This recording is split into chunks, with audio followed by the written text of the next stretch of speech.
Working Class Beer Reviews is looking at Boulevard Barrel Aged Wheat Wine Style Ale.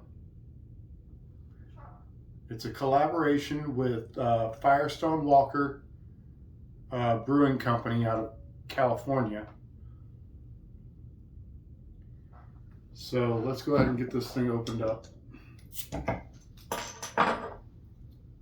Got a tulip glass, which I feel I could use a brandy snifter, honestly, for something like this, but this is the first thing I grabbed. I feel like it's appropriate.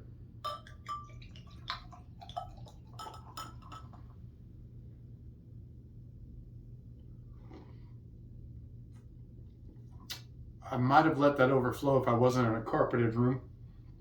So, what are we looking at here? Boulevard Brewing Company was one of the many brewing companies that sprouted up in the late 80s. I want to say 89 in Kansas City, Missouri, which is, home team turf territory for me because I'm in Missouri. These come in 4-packs. I had the little carrier. I misplaced it. So it is 9.9% alcohol by volume. It's a collaboration with Firestone Walker Brewery. And it says it's a wheat wine blended and fermented with white grapes from Paso Robles and a wheat wine fermented with Kveik yeast in Kansas City. So it's got a lot going on. Each beer was barrel aged in a mix of whiskey and rye barrels. And finally, all blended together, producing a dry, light-bodied, barrel-aged wheat wine. So you're like, hey, Keeping Foodie, is this really working class? Well, yeah, it's the end of the year, and I didn't use all my personal days, so I got a big paycheck. Got a nice fluffy paycheck at the end of the year, so I can afford to buy one of these once in a while. So yeah, you can treat yourself. There's nothing wrong with that. You can still be working class and have something nice. Obviously, I'm not going to buy this on a regular basis, but I saw this and I really wanted to try it. They used to have, when the Smokestack series started in the late 2000s, early 2010s, they had one that was like Harvest Dance wheat wine. Wheat wine, if you've ever heard of barley wine, which is this really strong beer, really malty beer. So instead of being a barley wine, instead of being mostly barley grains, it's going to be mostly wheat. That's why they call it that. So Boulevard's really known for their unfiltered wheat. It's one of their most popular offerings. Go ahead and top this off a little bit. And so they do a wheat wine, which I remember the Harvest Dance being really, really good. I haven't seen it. I could only find it in the 750 milliliter, like champagne style bottles with a cork and a cage. This comes in a 4-pack of these long neck. This is not what the standard Boulevard. This is what the Smokestack series comes in. So you're like your Tank 7, your Dark Truth, what else comes in there? There's others. Double Wide IPA, maybe. I don't know if they. Actually, I take that back. Recant that because I don't think that comes in these. But they have other offerings. They have a s'mores one that I've seen. So yeah, they've got a lot going on. Boulevard in the early 2010s was bought by Duvel out of Belgium. So, and I'm not saying that in a negative context.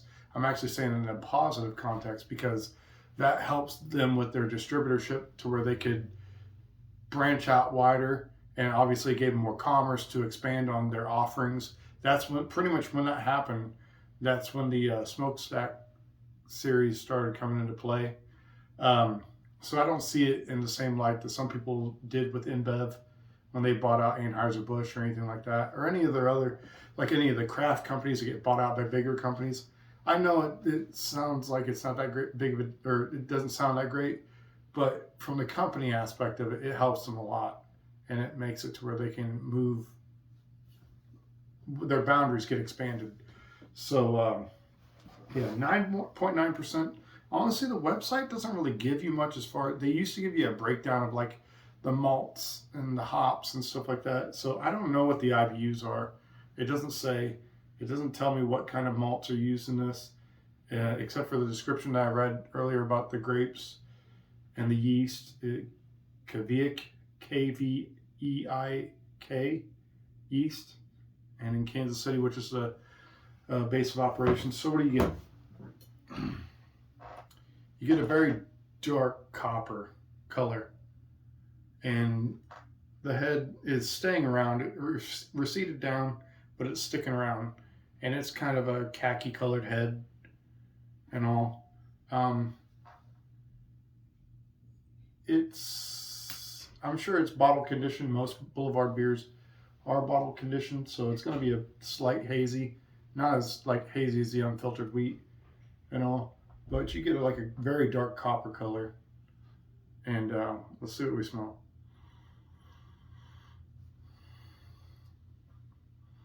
Yeah, just strong malt, very, very malty, and not as sweet as a barley wine, but for 9.9%, it's definitely there. I don't get a whole lot of bitterness off the nose or anything like that. So let's take a sip.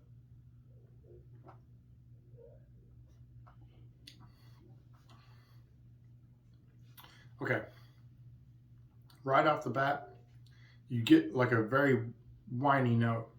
So that must be the yeast that they used. Probably does that. Yeah. It still has like the mouthfeel is very sticky. They said in the description that it was dry. Ish. Compared to other barley wines and stuff like that, really malty beers, it doesn't stick around as long as others. Maybe that's what that yeast does, is it cleans your palate a little bit. I wouldn't say it's dry by like lager beer standards or anything like that. But yeah, you definitely get like a wine aspect when you taste it. If you're any sort of a wine drinker, you're going to get that.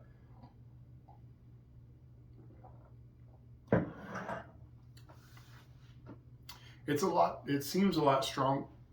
I don't want to say stronger, but more full bodied than the Harvest Dance that I remember. And the last time oh man, it's been a while since I've had that. We're talking like 2015. So yeah, going on 8 years ago. Now that it's 2023. Yeah, it's really good. I mean, it's $14.99 for a 4-pack.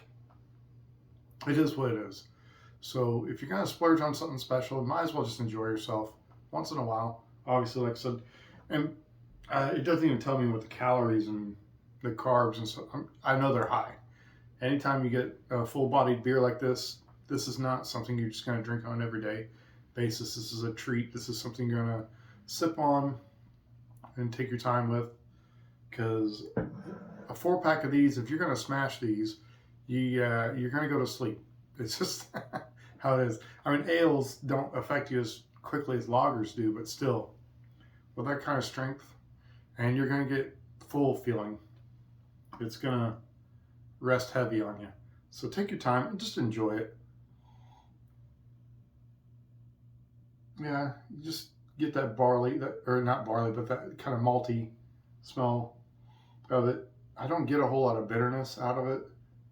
The aftertaste does very much have like a wine type aftertaste to it, like a tannin.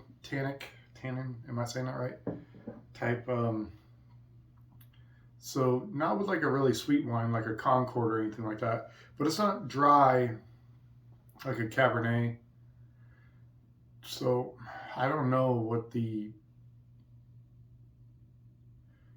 in between, because I don't know if it's like red or white grapes that they use.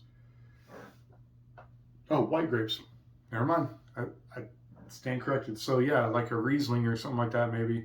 It's kind of, so I don't know, grapes from Paso Robles. I don't know what that is. California is full of wine country. We have vineyards and stuff in Missouri, but they're all very small and individualized.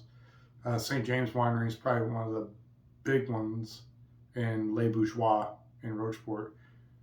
Um, Down along the Missouri, anywhere along the Missouri River, you're going to find vineyards. Herman, Missouri, east of Jefferson City, you're going to find a lot of vineyards that direction. We have Wildlife Ridge outside of Sedalia, south of Sedalia. They do tours and stuff like that, and you can buy their wines locally. I think I've had a couple of them. One sweet, one dry. Pretty good. Get another sip.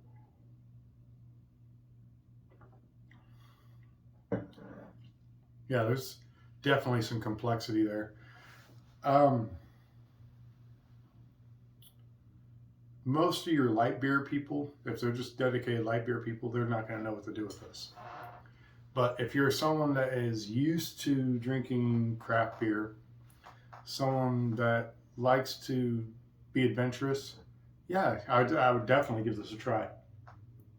So, Boulevard, in my opinion, hasn't put out anything that I didn't like, and maybe that's my bias, but I've always appreciated their stuff. I've been enjoying their beers since 2003. Yeah, probably 2003 or so. That's probably the first time I tried their unfiltered wheat. And then Bully Porter, their dark porter, their porter. I really like that one too. It's not widely available in Sedalia. I'm sure I can go up to Kansas City and buy it, and sometimes I see it in sampler packs. This will not be in a sampler pack. This is by itself.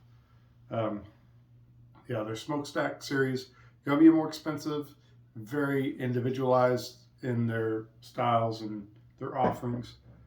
But I would definitely check it out if you're a fan of stuff like this. I know nothing of Firewalker. That's the collaboration it's with. Let me see if I have the website pulled up here. So Firewalker Brewery is established in California in 1996.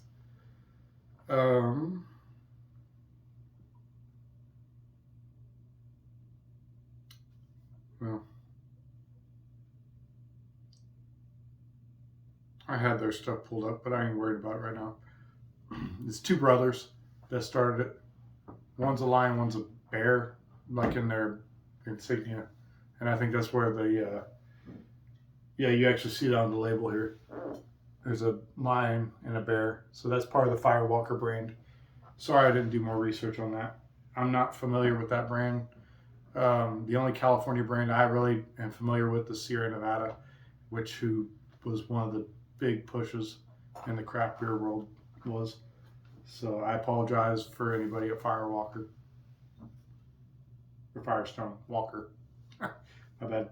But I would love to try more if I could get a hold of it, but I doubt I'm going to see it around here. But anyway, yeah. Barrel-aged wheat wine style ale. If you see it, try it. It's going to be a limited offering, so it's one of those things. If you see it, you might grab it because you could turn around next week and it'll be gone because they may only get so much, But if you've had this style before, if you've had this before, if you've seen it, let me know. Just put it down in the comments and we can have a discussion about it. And I will see you guys later.